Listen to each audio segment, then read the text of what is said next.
Action. Okay. Love the clap. We're a little bit more organized today than we were a couple days ago, pal? Yeah, man. Big time. Yeah, that was a little bit of a shit show in BC. Yeah. Anyways. But we made it. Okay, this is off. We're good. Man, I am like fried today. Whatever.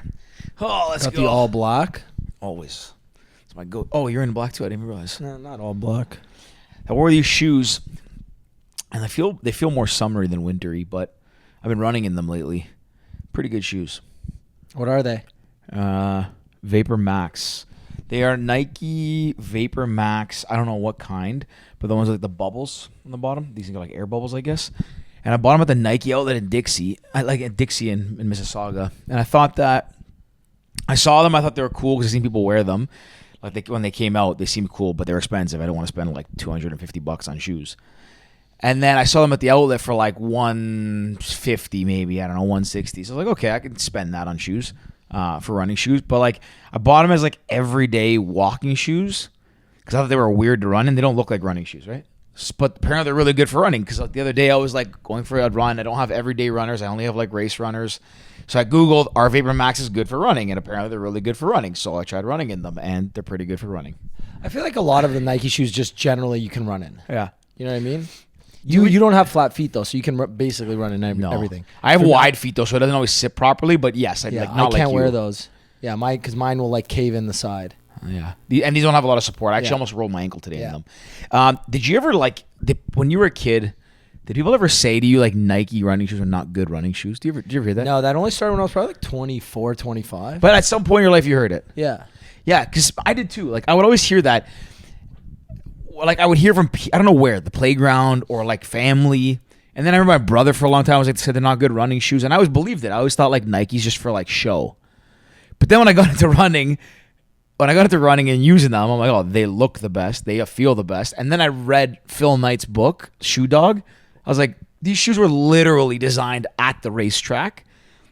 You know the first shoe he designed, how they start, like, he invented like soles in running shoes, like the waffle sole. Like he took rubber, put it in a pressed it with a waffle iron, and that's yeah. So like how you make waffles, he uses to make shoe soles. But so he designed the shoe to be like a running shoe. Like the brand is built on racing. But I think, like, I guess because they were expensive, people maybe just like thought that like Asics or Reeboks are better. But I wonder if that's because people just wanted to convince kids to buy cheaper shoes. I always heard that Asics or New Balance were better for running. Not New Balance. Asics or what's the other running company? Asics, New Balance, maybe. Not Adidas. They have what's the logo look like? Isn't it like less than sign? Oh, Brooks? No, that's Brooks. That's Brooks, yeah. It's not them then. There's a bunch of brands now. Like there's like now there's Hoka's a big one. No. Actually, that's a very big one I see often. Like runners on YouTube when I watch their vlogs. A lot of people wear Hoka's. Even like the running room on what's it there? Bathurst. Mm-hmm. Like they have half their the. Oh, you mean Black Toe Running, whatever? Yeah, what's it called? Yeah, Black Toe. Yeah, they have a lot of Nike stuff there. That's where I bought my really really good pair. The ones I told you, like they're actually I hate them. They're terrible for running races. And the pink ones? No, the ones that are like the bubble in the front. They're like $400 when I bought them. I bought them when they first came out. They were the first. Fucked. But I bought them because I was going to run the Athens Marathon, and I thought if I'm going to like, I definitely don't need them. I'm not a pro runner, but my logic was like, if I'm going to run this race and I'm going to put all this effort into running the best race, like running doesn't require anything but shoes. Like you don't need gear, right? So I don't have to go buy everything else. I have running attire, so I was like, let me spend money on shoes so I don't destroy my feet. Oh, yeah, exactly.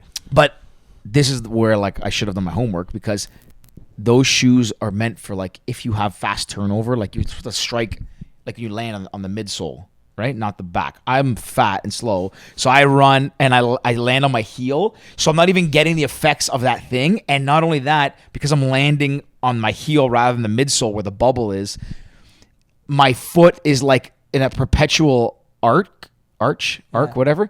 So it's like, it's almost cramped. And because I'm landing here, like my feet were cramped. I wore them for the New York Marathon, and even Becca wore them too. Like they're the worst shoe. We spent so much money on them. They're terrible. Hers were on sale. That's why we got hers. But to go back to the point about like the Nike shoes being like bad shoes, like they're legitimately amazing. I think Nike are the best shoe. We've talked about this many times. Only shoes I have. I believe they're the only shoes I have. You have a pair of Reeboks.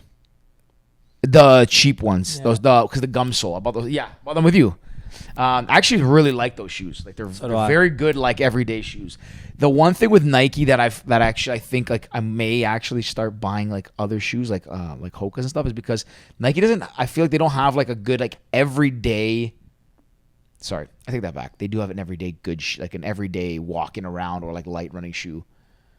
Anyways, we're off topic here. We're supposed to talk about snowboarding, but yeah. Well, no, we can switch over after. On that note, I just bought a pair in the States. They're Flyknit something. They're in my gym bag right now. I'll show you after, but they're actually like they have solid support. Where are they here? Bust them out. I want to see them. They the ones that we bought in Florida 2019. I still have them. Oh, those are good everyday ones. I like those a lot. Those are the Infinity Reacts. Yeah. Yeah. React Infinity Flyknits. Yeah, those are my favorite. These are good everyday walking shoes. Those are my favorite everyday. Like not decent that exact, support. Not that exact like upper part to blue. And people aren't watching. They're the Infinity Racks. They're actually. I've gone through 3 pairs of those shoes. Yeah. But they're the ones. These aren't. These are like thicker. So if you remember the ones I had that were at the red back. Yeah. They're a little thinner than this. They're my favorite shoe. The first pair I ever bought was when it came out. I bought the all pink ones. That's the one I ran my first half marathon. Those are cool. Those ones. Those are are like the graffiti on them. No, those are different. That's the one we ran a marathon in. Those were cool. Those were You're not fast enough to wear those. Those are Vapor Flies. So these ones you have, the Alpha Flies, they're the best. Like they're my favorite everyday walking around shoe or everyday runner. I actually like them more as like a runner or like a vacation shoe. So like when you know you're gonna walk for the purpose, great shoe, or working out, great shoe, or like a jog, great shoe. Like they're not super stylish. You can't really like I honestly fucking love these. So I think like this shoe looks more like if you're walking around the city. You know what I mean? Like these are more they look more like a dad shoe. These are more walking with purpose. Those are more casual. Exactly. Yeah. But these ones are so good. I've had 3 pairs of them, and I think every pair put 500 kilometers on them running. That's 500 kilometers when I counted my runs and without workouts. the Probably walking. additional, like over and above. The reason I actually bought these, first off, they were on sale, which is like major win for me. I think I paid like $70 American for these. Okay, so like it's $100 cheaper than what you Canadian, pay for them here, $150. And then the second thing is I bought them because when I go to Leaf games, I walk from my condo. It's a 2-kilometer that's walk. Smart. They're blue. They look nice enough that like they're still kind of cool, but not. You know what I mean? Like So that's what's interesting. They're not ugly. They're actually my favorite shoe, but I would never buy that color. I bought them specifically for. That's what I mean. So that makes sense. Like that's why. Like, but like that, I don't know why I don't own any. I own 1 pair of blue shoes, and then the Nike.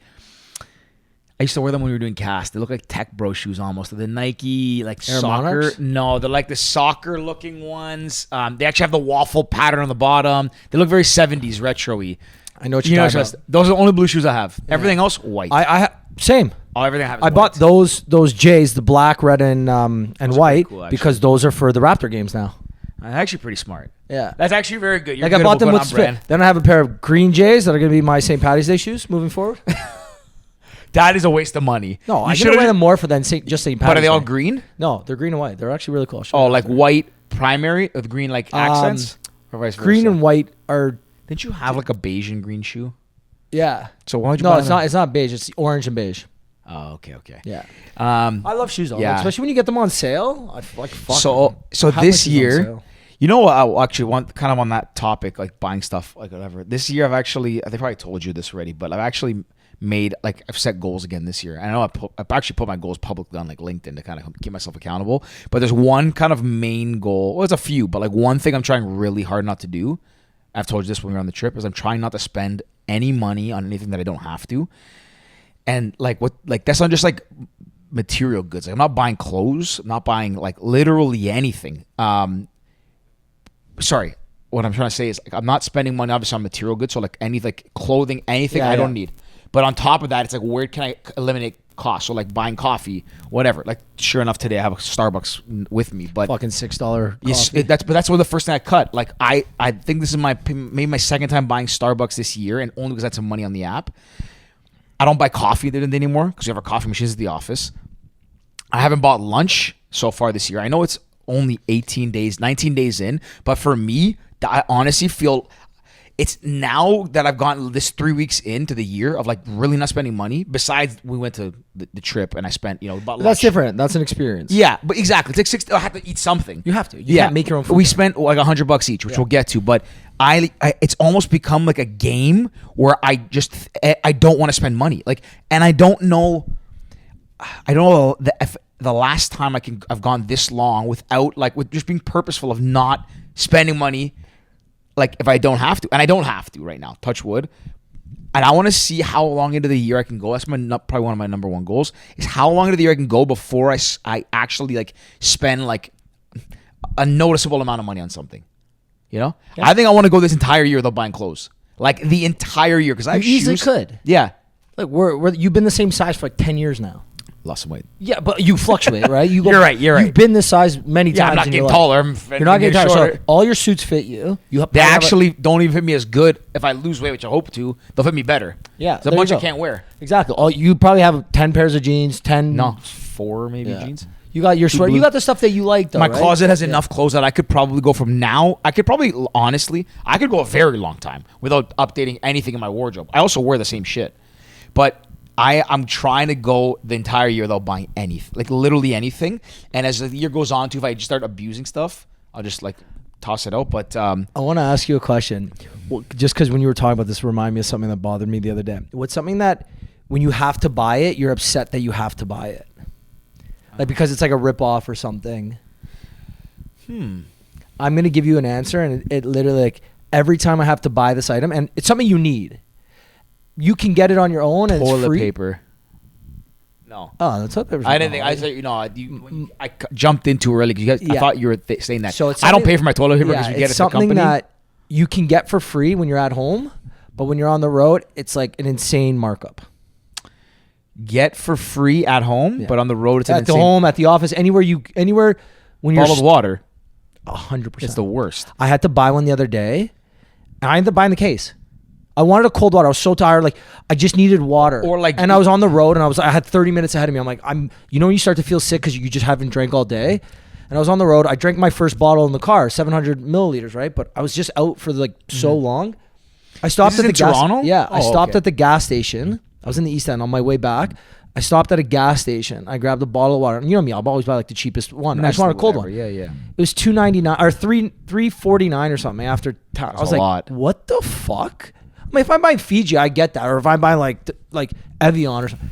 I looked around, I'm like, where's the closest like pack of 6? He's like, right there. I was like, what's a pack of 6? Like $3.99. I'm like, for 50 cents more, I get 5 more bottles. He's like, yeah. I was like, I bought a fucking case. That's how they get you. Most people don't think that way. Honestly, I don't either. When I see Danny go out and like, we've Uber Eats bottles of Diet Coke here, and I'm like, you're fucked.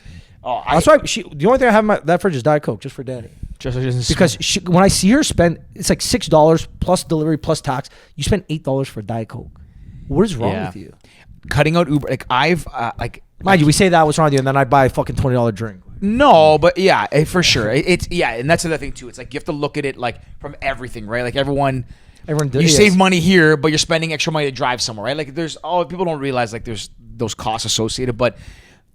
Yeah, man. It actually feels so liberating. I get up during the day. We make like Becca puts a pot of coffee on. Well, whoever's up first, but she typically puts a pot of coffee on. We get the beans from our. Do you guys do drip or do you do? We have both. We have Nespresso and drip, but because we Sorry to alternate. What espresso do you have? Do you have the big one or just the one that just makes same as yours? So, but that doesn't do coffee. That no, just it does espresso. So we do like Americanos or iced Americanos. Gotcha. The reason we get I like Americanos, my favorite coffee to drink. So that's why we have the Nespresso machine. And they're not. I don't find them that expensive. Now, mind you, compared to what I can get my coffee for, which is free because we have a coffee company, like it adds up. And then to me too, you guys don't do pods though. No, yeah, we actually can. Like I think the guys at Dimitri and Costa, I think they can do. I know they do Keurig pods. I don't know if they do the Nespresso. A lot of people do Keurig. Remember when we were on the road trip? We could find Keurig pods everywhere. We couldn't find Nespresso pods. Yeah. Like, because Nespresso I think keeps to like their places, like their stores. You can buy fake ones and shit. Yeah, and they're not. Those ones are annoying. They ruin the machine. Yeah, they like jam up. We found that for our studio. It was annoying. But yeah, like I get up now. Anyways, I'm like, what can I avoid spending money on today? And even like I think because I've gone, I've been fortunate in my life that like, not to say I've never had to like, be mindful of money. I absolutely always had to, especially the last, 2 years. We lost a ton of money on cast. And I wasn't working for a while. So like I had to be very mindful, but it's so easy to get complacent with it. Like, you have a job and you get a paycheck and you have your credit card. So you don't really like track, right? You're like, oh, $6 coffee or whatever, $4 coffee. Okay. Or even a $2 coffee. Okay. Or I wish things I was buying was $4 and $6. But you know what I mean? Like those things add up so fast. You go to the convenience store. Like yesterday night, I went down because I was craving a peanut butter and jelly sandwich because I fast now all day and have dinner. I was like, okay, I can have some carbs at night. So I wanted to make a peanut butter and jelly. I didn't have peanut butter. And then I was like, okay, I have to have milk too. So I went and bought peanut butter and milk in the convenience store. It was like $10.90.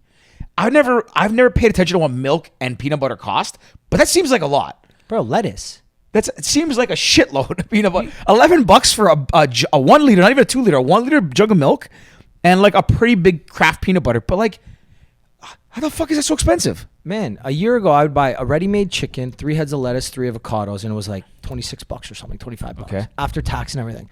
I bought the same thing 2 weeks ago, right after I got back from Florida, and I think I spent $46 or something.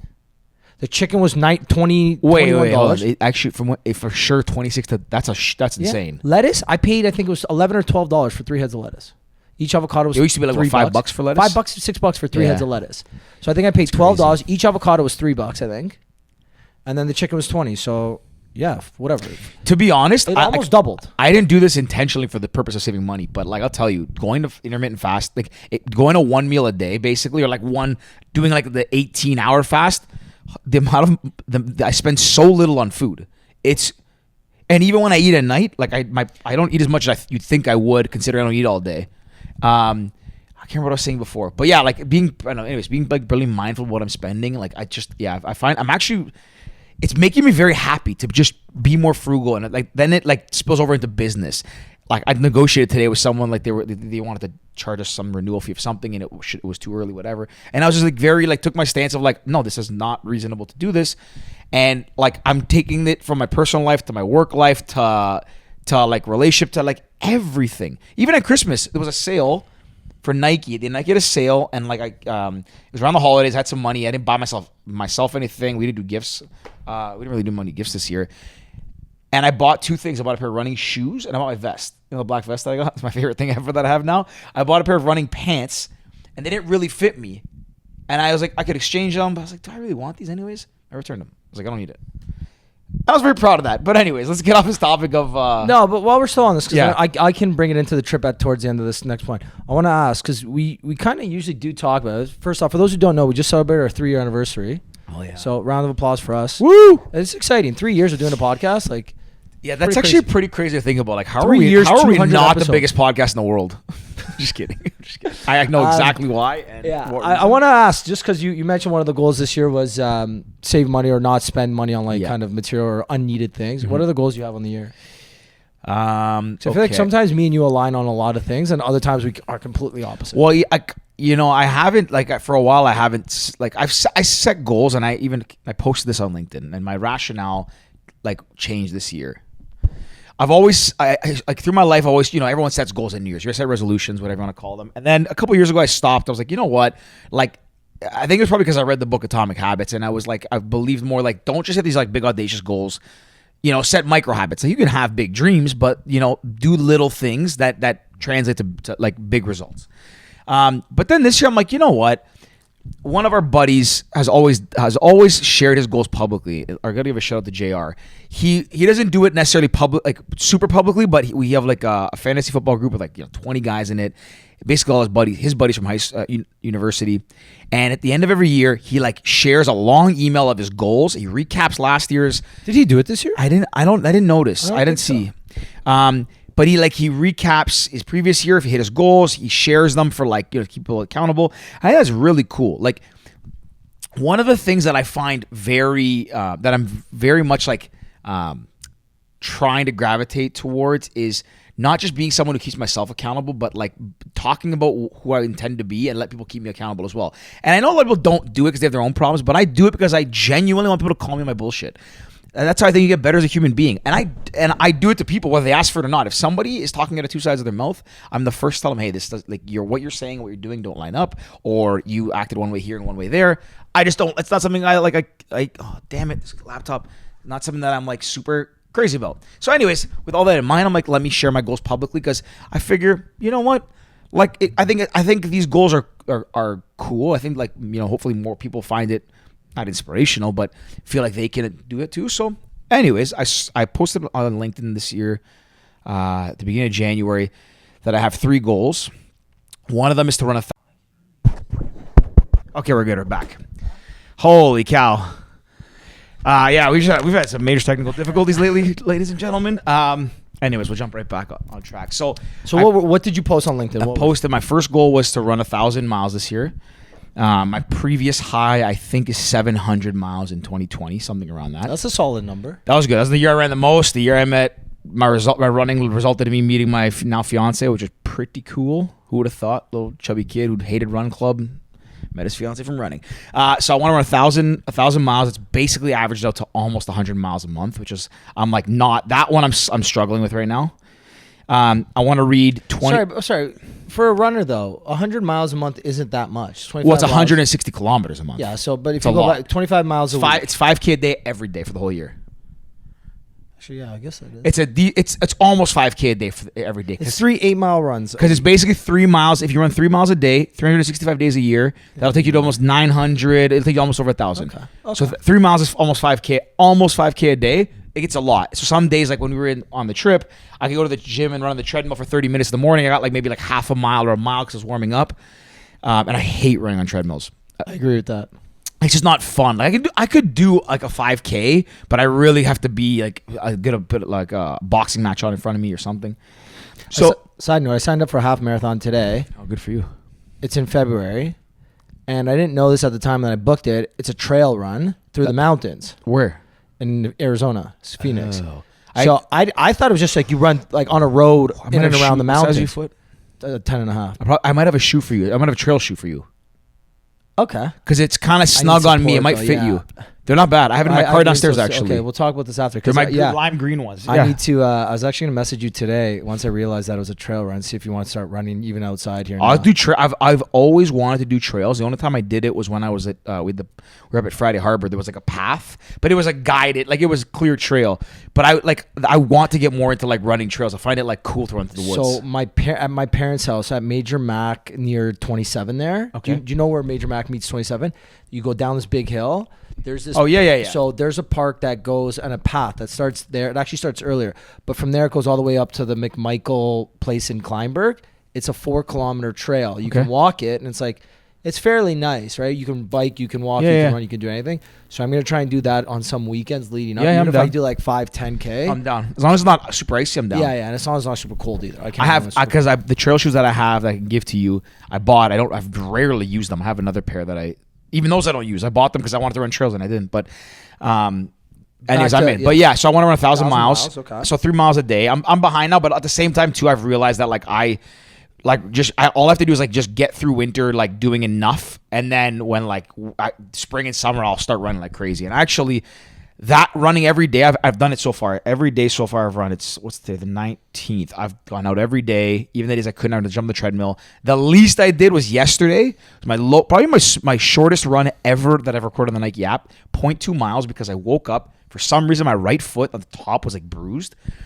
And I was like hobbling. I have no idea what happened. I thought maybe I sprained something without realizing. So I went downstairs. I'm like, I have to try and run still. And I started jogging and I was like limping, almost like Terry Fox, like limping. So I did a loop in my parking lot, came back in. And even though it's not really a run, it's technically a run. It still counts though. It's not the distance. It's just the fact that you got up and you did something. And that's one of the things, just before I tell them, let's say my last goal, one of the things that I'm trying to do this year is like every single day is like do something towards one, if not all my goals. Because like even if it's, I heard Jocko Willink, whatever, on Andrew Huberman's podcast, and he said something that like is one of my biggest like crutches is like if I don't have like enough time to get dressed, go to the gym, I don't have like an hour, I'm like, I'm not gonna work out. I'm gonna go work out for 20 minutes. What a waste of time. And I realize how stupid that is. Like what an excuse. Like if I can go out for even a 6-minute run, that is 6 minutes more than I could have done. So going out and running every single day, the purpose of that for me is like not necessarily gonna be a good run every day, but it's a habit of like just do the healthy thing. And because I do that, and I'm fasting and I'm like, oh, I can, maybe I can eat some junk tonight. Like, okay, I had a few candies when I got here, but I'm not binge eating stuff, and it's making me just be more conscious of the things I do. Same with money, like all these things, right? Just giving you little cues and little habits. And to build on that, it's not about how good your workout is. It's just the fact that you're not doing something else like that could be put you in a negative. 100%. So like, there's days where I go to the gym, I go for 30 minutes. It's like I wasted 15 minutes driving here, worked out for 30 minutes, and I drove 15 minutes back, like on my lunch break or something. Okay, but that's also an hour that I wasn't sitting down. It's an hour that I wasn't eating bullshit. It's an hour that I might have missed going out to lunch with the guys at the office who are going to the Mandarin or something. Yeah, right? It's just that it's about not going in the negative. You're not going much in the positive, but still you're going in the plus, right? That's the one thing. That's another big thing that I'm trying to do this year. So anyways, the running is like, and the reason I set these 2 goals is like, You've only given us one. You said the running. Sorry, the running. You're right. I only said one. Okay, so let's skip ahead. The second one is 25 books, which is basically a book every other week. Yeah. I want to read 25 books, which I think I can do, but I'm also adding in audiobooks, and I'm like, to me, it doesn't matter either way, but I want to try and read 25 still. I think I'm on my second audiobook now, and I'm reading my second book of the year because I finished one already.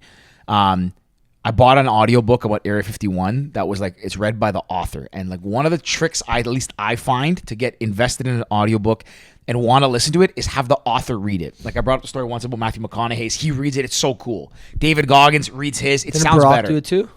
Barack did it. Barack Obama. Barack Obama. Yeah, he did. Yeah. His was kind of a tough one for me to listen to. I didn't enjoy it too much. But like more often than not, if the author's reading it, it sounds like they're talking to you. It's more personal. The one I'm listening to now about Area 51, I thought would be so cool, like aliens. And it's so hard to listen. It's taking me so long to get through. I'm trying to power through tomorrow, and I'll get done that one. So anyways, 25 books, which means I've actually listened to less podcasts too, which kind of sucks. Like I miss certain things, but I feel like just that's this year's is books. But the last one, which I'm not gonna go too deep into, is I have a certain like revenue target I want to hit for our family or for our company, and like I want to try and bring in myself, but as a team as a whole, and I want to really like grow our national footprint. So that's one of the big things that I'm they go focused on hand this in year. hand. They exactly like if we grow the footprint, we will hit the goal, and it's actually this is like probably, and even though I stepped away from Impact to Run Cast and everything like that. This is the first like full year that I actually feel like I spent the whole year like really engaged. And even though I was in like Europe for a bit, took a little bit 3-4 weeks off, whatever. Like I wasn't working the whole time. First 2 I was, but like from the start of the year, like honestly, I felt like if I look back at the whole 12 months, I feel like I was actively engaged and working like what I should be, investing the same kind of time like I did with Cast. And what to me is interesting is that all the things that I've like all the seeds I kind of planted, or at least most that I planted, are now starting to they're starting not bloom, but they're starting to sprout like seedlings. And there's some really cool, pretty big opportunities sprouting from us. And it's all because of just like putting feelers out there. I can't even explain it. Like all these big opportunities that are in front of us and presented themselves was me either cold emailing people or just like, kind of like, I don't want to say fugazing it, but kind of just like, you know what I mean? Yeah. Or just like going to events and like just sending emails, following all the things that I should have been doing from the beginning that honestly, my father told me to do from the beginning that I did not listen. Holy shit. And it's crazy how humans have to like fail on their own and make their own mistakes. And in the end, if they just listen to someone, they would have succeeded. I had this conversation with Becca today. Like, just it's just human nature. Even though you're aware of it, I am very aware that if I listened to like my parents, I probably would have avoided some mistakes. But like, no one does.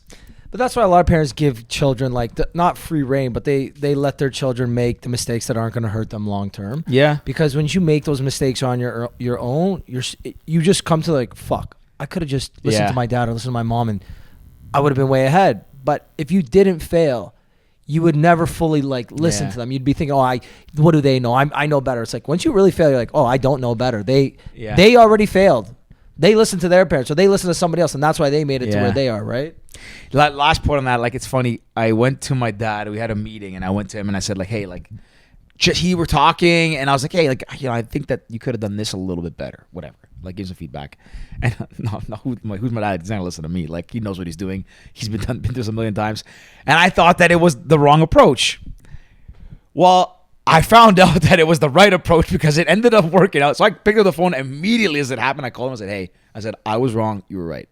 And like, because he's like, it's fine. I've said, I'm like, no, I'm telling you this because it's good for me to tell it, like to acknowledge when I made a mistake. Like I don't give a shit.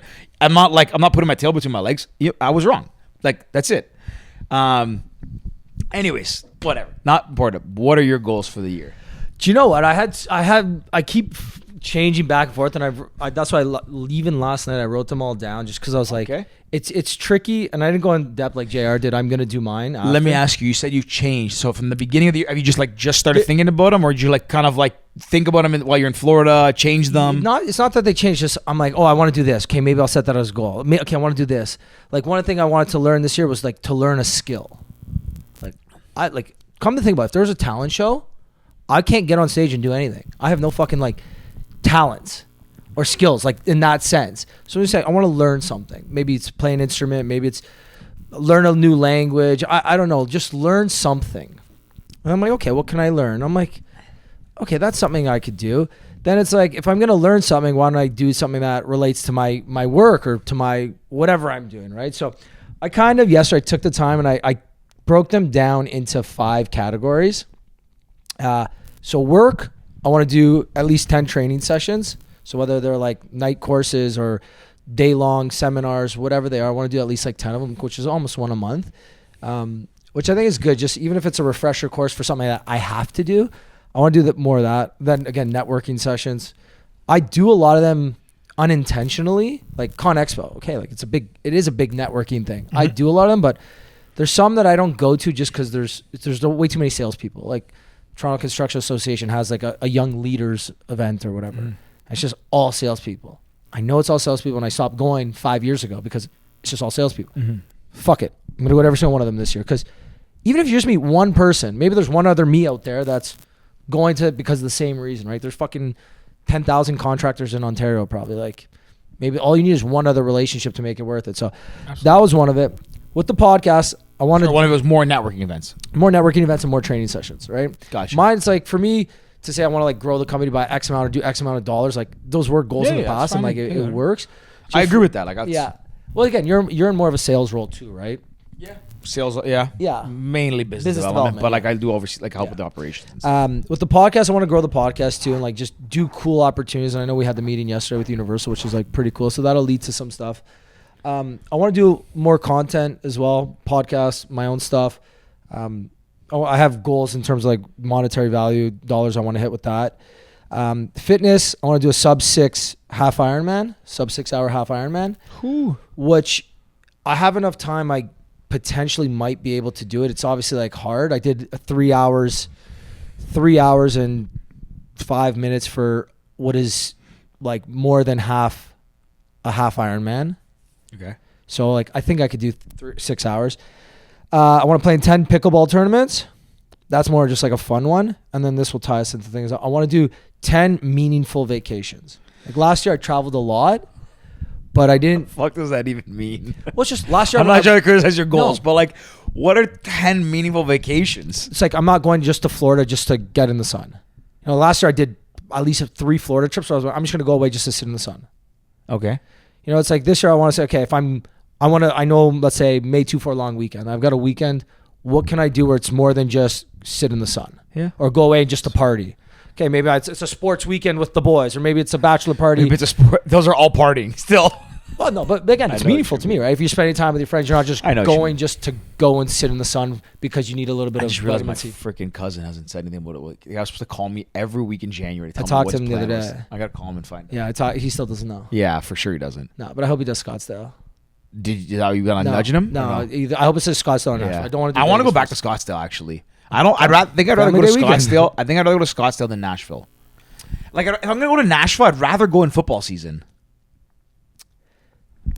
Yeah. You know, does that make sense? I don't know. I haven't been there in the summer. I heard spring, summer's just unbelievable there. It's probably the same as that. It's probably like a country version of Scottsdale with less heat. Yeah. Yeah. I don't know, but yeah. Those are mine, and we've already kind of and this will tie us in. We've already done one. To me, that's a meaningful trip, right? Like get to ski, do a podcast there, meet a cool person. That was cool. The trip we did to Sun Peaks, which was sponsored by Sun Peaks, which is an amazing experience. Got to do a podcast there. Got to get a full tour of the mountain and everything, right? So I actually had an idea. I didn't talk to you about this, I don't think, but I was saying to like Becca last night after we got back from that meeting, which I didn't expect that meeting to be how it was, which was kind of cool. That meeting was so cool. I called my mom. I told my mom today in the office. I was like, I felt like I was an artist because I was just sitting there telling stories. I'm like, they're just staring at me. But you know what's funny? When I was talking, and if you know, all you amazing people at Universal Music, if you guys listen to this, it's just funny because I was sitting there and telling the stories of like the stuff I've done, and I'm watching everyone listen. I was like, wait, this is what it must feel like to be an artist. And then I was like, wait, are they just like making me feel like the story's cool? Because this is what they do to artists. Like you're supposed to make them feel like their egos. Yeah. So I was telling a story, but you know what? I'm just kidding. Like they honestly, like people at Universal are amazing. You guys are all awesome. Like shout out to Ali, like for like setting that up. That was honestly amazing. But even in general, she's like from the beginning. I didn't even know. Like she reached out to us or how that happened. But like Ali, you're amazing. But that was a cool experience. And even though I've been in that office before, it was so different walking around that way. It felt cool. I thought it was just we're going there to see the spaces that we might be able to. I thought we were gonna be at 10 minutes. And even at the beginning, I'm like, okay, are we renting the spaces? Like, what's really happening? It wasn't really set. I thought it was like a 10-minute meeting. We were there for an hour and a half. Even like every room we went in, they were expecting us. Like even security when we got there. Oh, Ricky George. Yeah, that was cool. Oh, this is legit. Pretty cool, right? Like as soon as I saw that first space, I'm like, live recording. That's on the fucking goals for the. They also gave me the team over there. You guys just shout out to them because they gave us some ideas that I think we can utilize because again, I won't even talk about it, but they said some things that I was like, oh, I never thought about that way, or I never thought about this approach, or having this kind of thing, and the good thing about our podcast, which I think they appreciate too, is that it's just free flowing, like we've always talked about. But they gave me some thoughts. Anyways, it's definitely motivated me again because even we've taken another break, and then the Sun Peaks was kind of our first thing. Is that our first one in the new year? Episode, yeah. Yeah, we haven't recorded in the new year, so it's been off. So getting back into it. Even when I was setting this up today, I was like, oh man, I have to really get back into this. But as soon as we turned it on, I was like, okay, I'm ready to go again. What was I gonna say about? Anyways, to go back to the point about the idea I had after that meeting, and I said this, I was telling Becca, I don't know when I could do it, and I don't know when it would be smart to do it, but now that we don't have the studio space, we're not tied to anything. So I know we've talked to some people about doing more on location stuff, but we could also I think it'd be foolish not to try and plan to go to different places and cities and record and leverage that because we have a ton of connections through friends, through the music industry, through all these things in different cities. So to go in and out meaningful for a weekend, travel, purposeful. Meaningful, same thing, yeah. But I really think that if we're smart and we work towards it, because that's another thing. We don't have we haven't really set a goal for the podcast. We never have. It was always the hobby, and that's kind of cool because it keeps it a hobby. It was never about work. But I don't know. I feel like we should put a little strategy down, and even if it's a off the cuff thing. But I don't know. We have something really good, and I think we should really start to put more time and effort into it. We don't have the startup. I mean, I barely have enough time for my own life as it is, but. If we're doing, once a week, I just think we should think about some things and how to approach it this year because I think there's a lot of potential. So that's my thoughts. Agreed. To go back to your goals, if you finish them all? Yeah, that was it. Yeah, I've got them separated into 5 things, and I was even just thinking that's why I couldn't sleep last night. I didn't sleep at all. Slept maybe a few hours, just because I was planning purposeful trips in his head. Well, between that and then you're thinking, okay, trying to plan workout schedules that I'm making sure that I'm running, biking, swimming, while also. Still trying to play pickleball, still trying to actually go to the gym because I genuinely enjoy moving weights. Then it's okay, what else? Okay, can I afford to not diet on certain days? If I'm going to travel once a month, can I line it up where I'm also making sure I'm still getting my workouts in, good workouts? Because I'm going to end up doing a 6-hour physical event, which is going to probably whip my ass. So I have enough time that I can. When's the triathlon again? July 8th. It's in Muskoka? Yeah. How do we come up for that weekend and watch it? Yeah, it's if I do it in 6 hours, I'd be very, very pleased with myself, and I should be able. How far Muskoka is from Barrie? I wonder if I could book a Maybe I'll book something and like Becca and I can go up. And I should cheer you guys on because I won't. I'm going to get a hotel for sure. A hotel or a cottage that weekend. Oh, you have to. Saturday, and then I'll probably check out Monday morning, so at least I can chill all day Sunday, drink, whatever. That'd actually be really. Honestly, like if you're gonna rent one, you should just invite a bunch of like friends. Well, not a bunch, but like the problem is you can on the Saturday because it's like I want to be like quiet in my own. Yeah. But you invite people up unless you like find a way to get something. Yeah, you want to go to sleep early and reasonable and all those things. Yeah. Or we've had a few people. Yeah. Anyways, that's cool. Let's talk about Sun Peace, I guess. How are you feeling when you got back? Were you sore? My legs are fucked. My legs were actually, I don't know, and I don't know what it was attributed more to, if it was skiing or snowboarding, because the first day after the first day, my right quad felt almost like it was either bruised or torn. Like I just like, it would like buckle. I couldn't like really give it like, I couldn't. Put force into it. Yeah. But the rest of my legs I think were fine from what I remember. But then when I skied on the second day, like my legs didn't hurt as much. It was tiring going down the hill. But then afterwards, like the sides of not my IT bands, the sides of my shins, my calves were so cramped. When I got home, I used the gun, the Hypervolt, and I had to go so softly because it felt like there was knots in my calves. It hurt so much. And then I was slowly rolling, and I finally think now I'm like okay. My shins on the side of my ankles are still tight, but like I think I'm back. I mean, I've ran now a few times, so I think I'm okay. I'm the exact same way. My legs. So I went out on Sunday when you left, and I only went out for probably 4 hours. Like I didn't do a full day. And there was one. I went down a double black glade. I think I told you this. And as I was going down, I was by myself, like no tracks. You couldn't. I guess nobody had gone on it that morning or that day. And at one point I looked down. It's basically just like a straight drop almost. So I'm going horizontally across. But maybe I'd go like horizontal one side, horizontal another side, take a break. Because your legs are just so tense. And every time you go down, you pick up so much speed that your legs are literally like, okay, turn. Man, I took probably, to go down that one stretch maybe, not even the distance that I fell down on the first day, the second day, to go down that stretch probably took me 10 minutes. Like one little stretch. Just kept braking every 3 turns. Well, see, I like that. Like, I like going slow down the hills. Even though I can go on the snowboard, I can go faster than on skis for sure. But like, I genuinely, even if I could go even faster and have control, I don't enjoy it. Like, I actually enjoy taking my time and like just cruising down a hill. I don't mind doing like a black diamond, but I still want to go slow down it. You know, that's what I like about the glades. It takes so long to get down the hill through the glades. Like a glades run is like 30 minutes. I liked skiing. I actually really liked it. It was tougher than I anticipated. You looked more comfortable on skis than you did on snowboard. In the glades? No, it's just in general. Oh yeah? Yeah.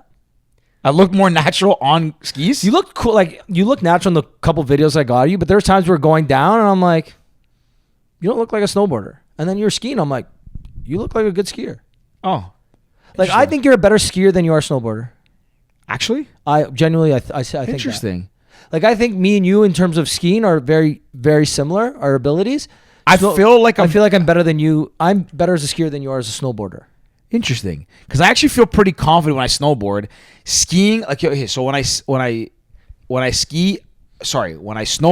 I've snowboarded for years. It's still a little scarier. So like I feel like I have less control because you're like strapped into one thing.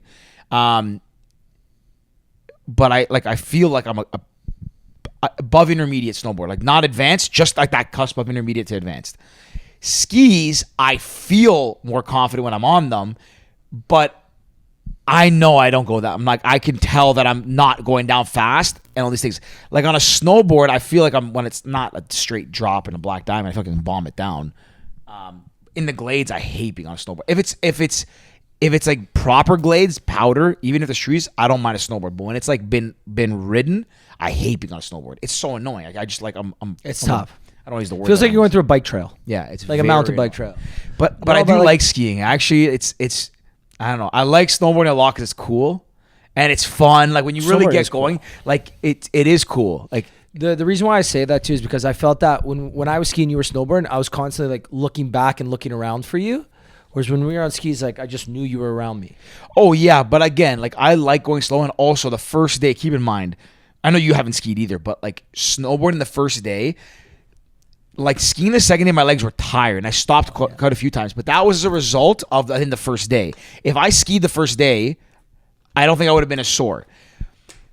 The reason I kept stopping the first day is because snowboarding just destroys one leg. My back leg is toast. It takes all the weight. So with skis, That's a lot of weight. It's a lot of weight. But like, and not only that, my snowboard boots piss me off so much. I bought new ones a couple years ago that are like still giving me like crushing my feet. So like all those things together, it causes just a lot of discomfort. So I just like stop and I chill. Like when I go, I can pick up speed, but I was like the first day out, whatever. Anyways, I actually kind of miss skiing. Like when I was doing it, I'm like, oh, I don't have to sit down and bind up. I can kind of like, you know, when you're stuck on a flat, you can propel yourself. The glades, you can move around and navigate better and line up. Because on a snowboard, you can't like step. So even though stepping on skis is awkward, I just think you saw when I find a good spot. When I'd find a gap in the glades, I'm like, oh, I don't like this turn here. So I just like slide back and I'm like, okay, this is a better shot at it. But when I watched the video of me in the glades, I look slow. Like we were both slow. I know, but I feel like I was going zooming down it, cutting and turning. It's like. Did you see the clip I posted on Instagram? No, which one? I don't have Instagram. So it's supposed of us like talking with Ellie about how you got air.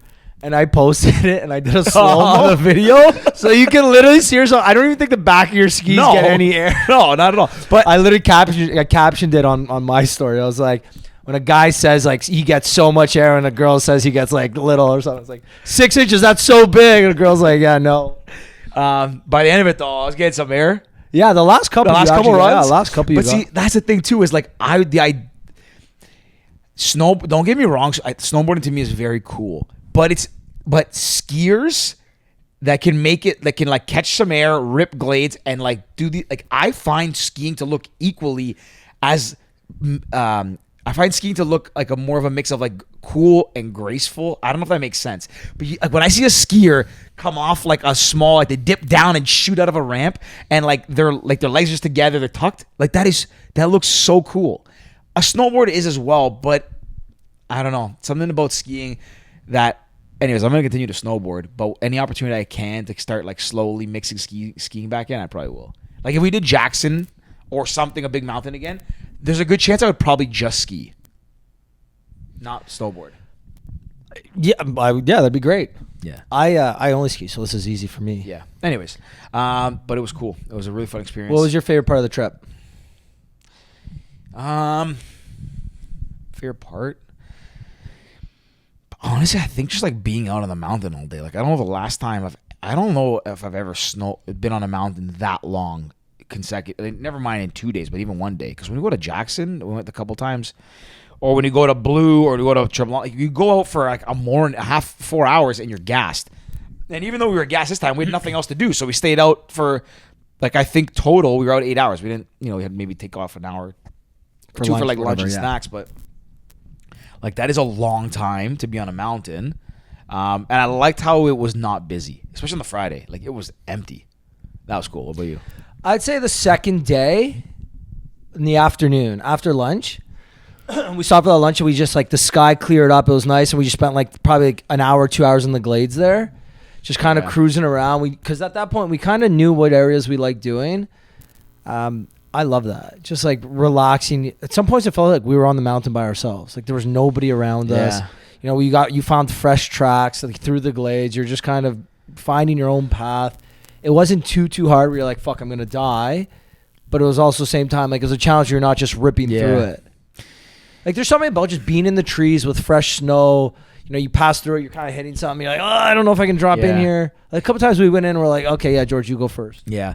One of the things, too, that kind of sucks that I don't know if it'll ever have the opportunity to solve for is being able to have, call it a chalet or a cottage or something at a mountain. And nothing against Blue Mountain. Like, it's the best we got, and it is pretty fun to go. But like the idea that you could, whether you're in like BC or Colorado or Utah or Wyoming, whatever, you could wake up and, whether you live at the base of the mountain in a chalet or have a chalet, or you live in the city, in the surrounding city, you could be at like a world-class mountain in under an hour, really, from like any of these major cities, but even shorter, because I know the town of Jackson is like 40 minutes from Jackson Hole. Even like California, like Mammoth and Tahoe, all those places. That's the only thing that I think. Sorry, besides like warm weather all year round, but that is the one thing about Toronto and being in this area that I wish we like, that I miss, I long for, whatever the word is, would be to be able to have access to that. Because, you know, like, flying there is cool and all, and it's great, but you're 2 days, you're carrying your stuff, and then you're out. Like, imagine you just drive 2 hours or an hour and go hit a mountain like that all day. Well, on the Sunday, I was on the ski lift by myself, and it wasn't even busy. It was less busy than it was on Saturday. I met maybe probably 3 or 4 guys that lived in Kamloops or, like, small towns around, and they said, like, if their day starts at noon, they'll come out just for 2 hours. They bought the ski pass. I think it's like the Icon pass or whatever pass is like $6.50. Yeah, it's if you go like 2 snowboard trips, 2 or 3, it pays for itself. Yeah, because each day is like $150 or something. Well, if you go to Jackson, it's $200 USD. Yeah, there you go. Yeah. So this guy, he said it was his 14th or 15th time out on this season.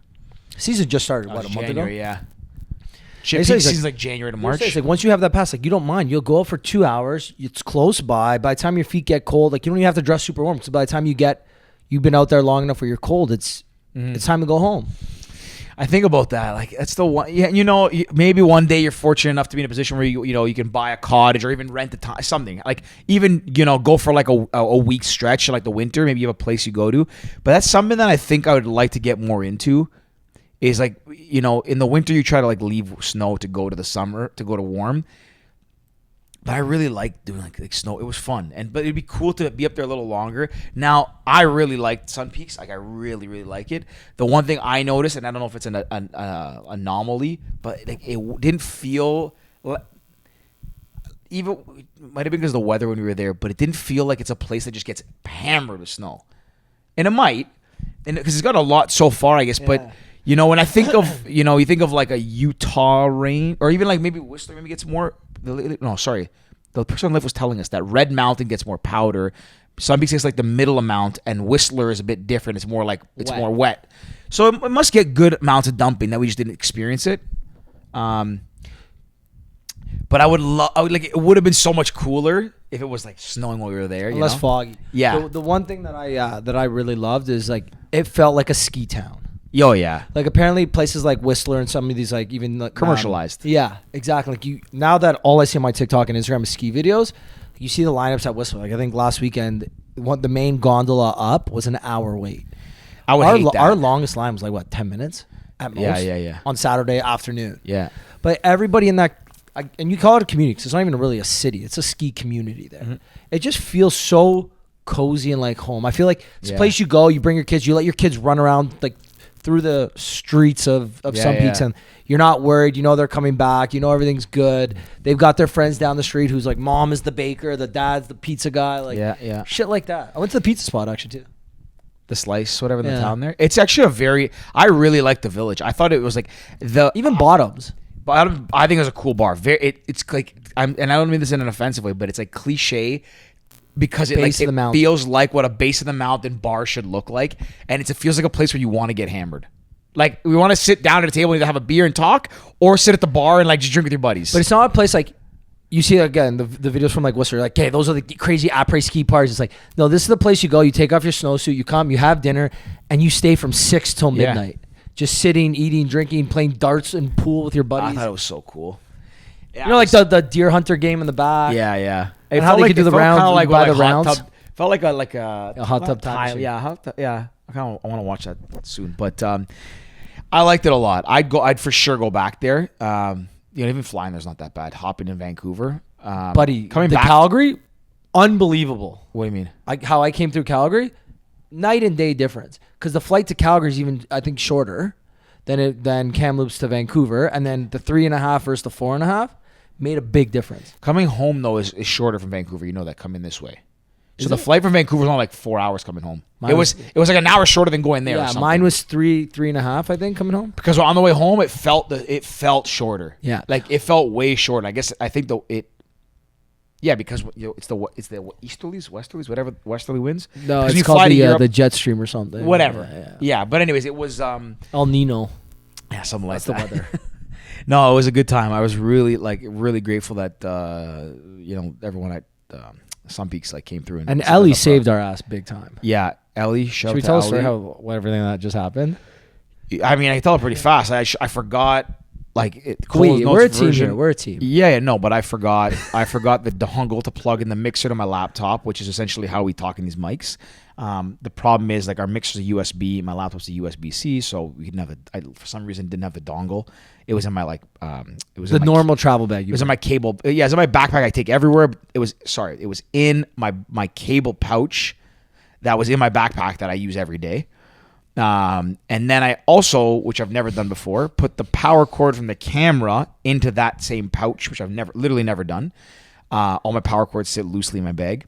So because of that, and I forgot the pouch, I forgot the power cord for the camera and the dongle for the laptop.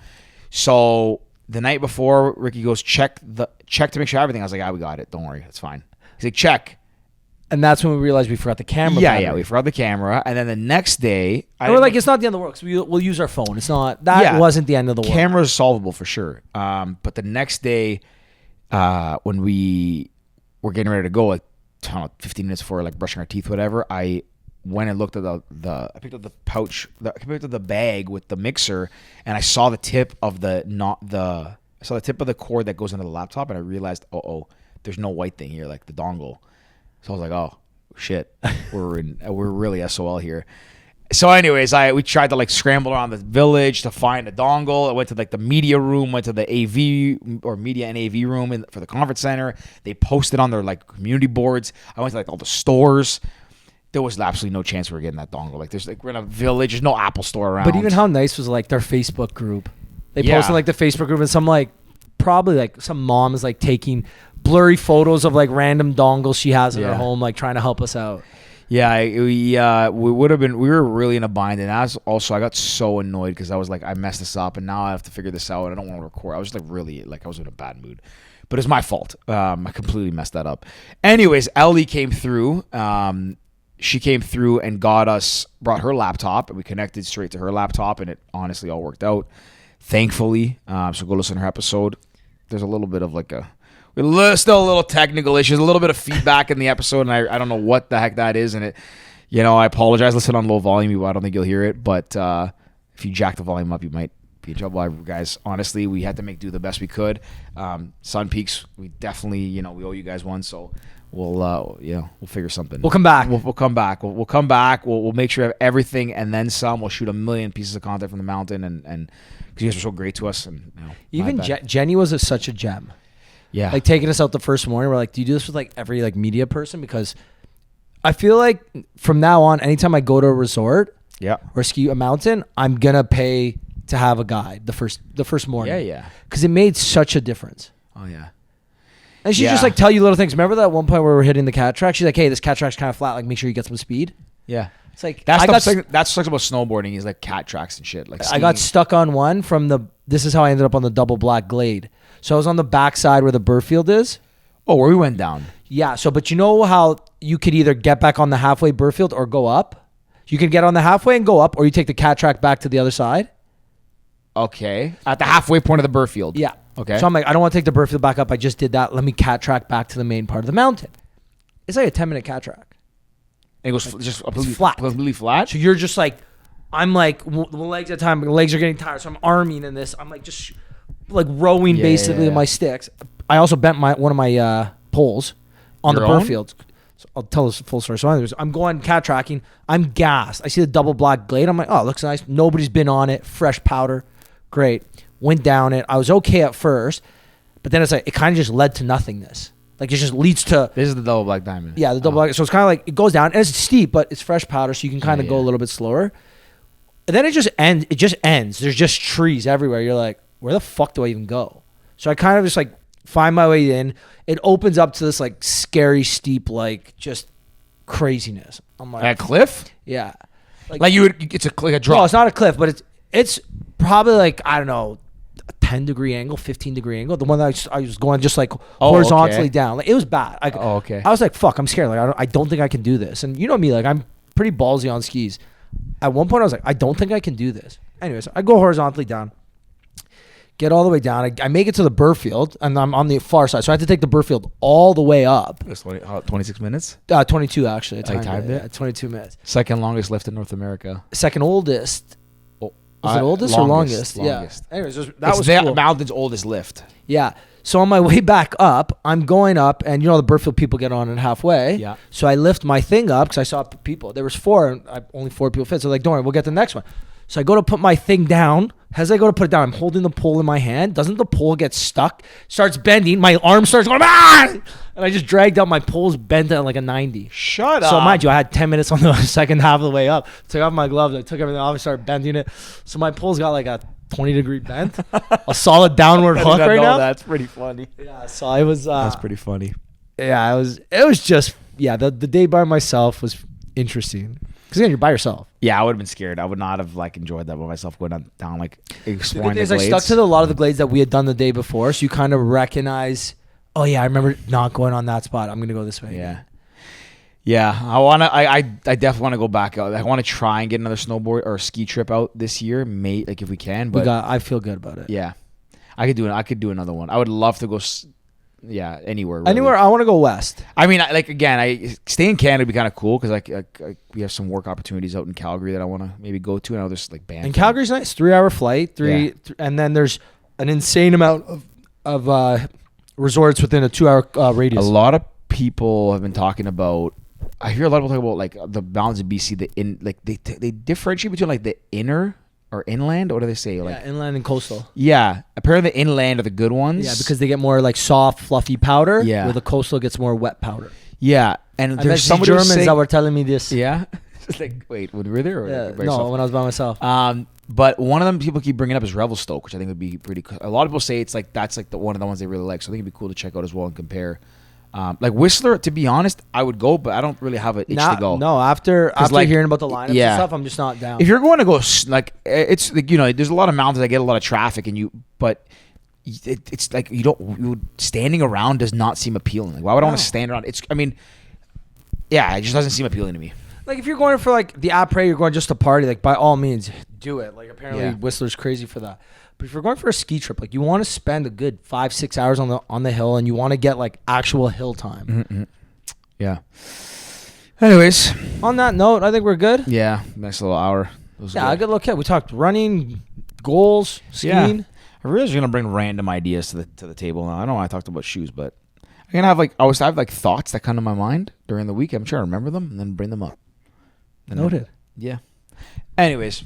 All right, guys, if you made it to the end, we appreciate you. And Sun Peaks, thank you so much for hosting us. You guys were honestly amazing. We had so much fun, and we'll probably be out at some point again in the future. 100%. And other than that, give us a like, follow, subscribe, all those fun stuff, and we'll see you next week. All right. Peace. Peace.